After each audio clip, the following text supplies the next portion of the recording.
Federal NDP leader Jagmeet Singh now has a seat in the House of Commons, winning a by-election in Burnaby South. We have 8 more months to let the people know that they can choose a government that stands up for people, not for corporations, that doesn't give handouts to snc-lavalin, but stands up for everyday Canadians. There was concern whether or not he could win, but he did pull that off last night.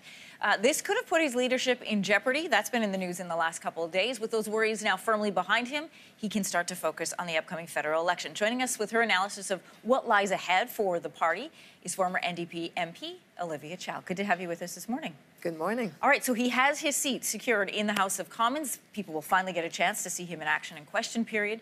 With the ongoing snc-lavalin controversy, what kind of strategy does Singh need to be bringing with him to the floor?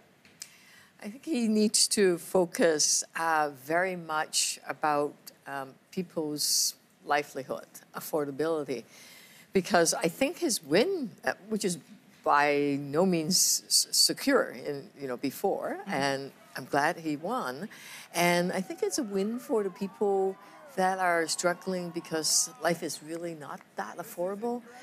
Housing, really, really expensive in Burnaby and all across Canada.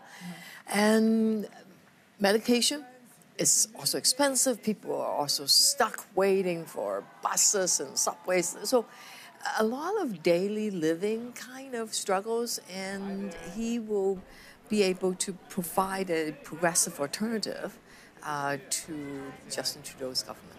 All right, Singh won the leadership ballot back in 2017. He won on the first ballot. He won by a lot. He has seemed to struggle to gain support, however, of the party elders. Since he came to power, we haven't seen a lot of the party brass come out to support him publicly. We now know 11 of 44 NDP MPs have announced they're not going to run again in this next election. What does this party need to do to unify before the election? Well, I actually know a lot of the people that are not running. They are... What are they telling you? Similar my age. The majority of them are retirement age. Some of them have been there for a long time. Why don't they want to stay? Well, because there's this thing called renewal.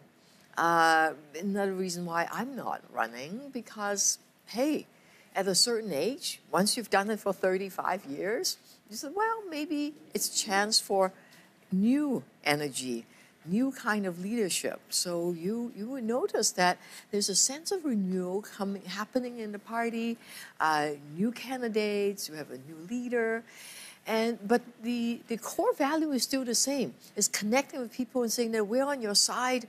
Let's make life more affordable. Let's give environment a chance, and let's stop subsidizing that pipeline. But you and I both know experience matters a lot in politics. And when you remove that much experience from a party and leave it in the hands of a new leader, that can damage the party.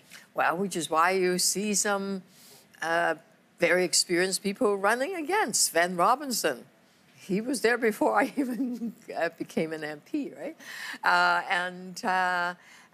Don Davis. So there are a good Peter Julian. There are a lot of people that have been there with a lot of experience also. But as I said, as you hold on to your core values and say that, hey, you know that Mr. Trudeau has been promising all sorts of things. Life has gotten more expensive. Where is this housing that he promised? I haven't seen any. The streetcar that just actually went by, it's still full and packed of people, and people are still stuck, taking a long time to travel. What are your concerns as they head into this next federal election, in particular in the province of Quebec? At one point, under your late husband's leadership, Quebec was a stronghold for the NDP. We have seen that wane. Yeah, in Outremont, that riding has always been Liberals. And with Tom Mulcair, our former leader, he brought a lot of, because he was a cabinet minister before, so we had a breakthrough. And a lot of Quebecois are saying, hey, what about the environment? What about the future of our planet? And we can't continue to just say one thing, sign on to Paris Agreement, and still do the same thing.